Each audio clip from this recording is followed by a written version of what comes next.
เอาละมื้อนี้ก็สิพามาเบิ่งสอนอีหวกเพราะว่าปกติเมียเราก็บ่ค่อยพามา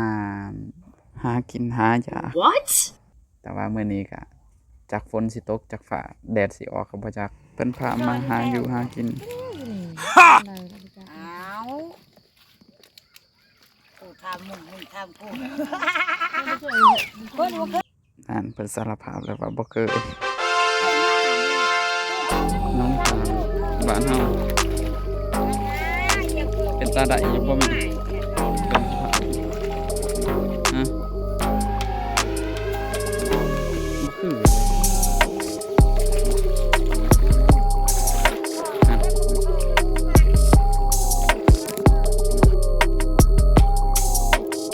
นี่จะกินอย่างนั้นแล้วคอยนี่เก็บบุเป็น สารภาพครั้งที่สองอีกแล้วอุ้ยคันนี้ก็สิให้เบิ่งวิธีสอนเนาะของเรา นี่แล้วก็สอนยกขึ้นมา ได้ปะเยี่ยม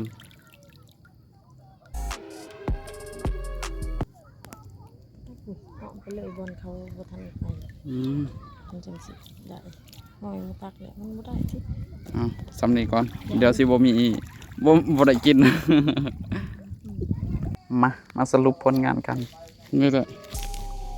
ได้น้อยหนึงโอ้ยโหกันเนาะจนสิแหนมบ่เห็น ก็สอนอยู่ด้วยนี่มันบ่ได้ม้วนคนตกสอนม้วนคนตก มาเบิ่งน้ำเมียข่อยได้หลายเท่าใดได้ก็บ่หลายปานใด ย่าหายจนได้ครึ่งของ นี่พี่น้องเขามาสอนก่อนเลยเขาก็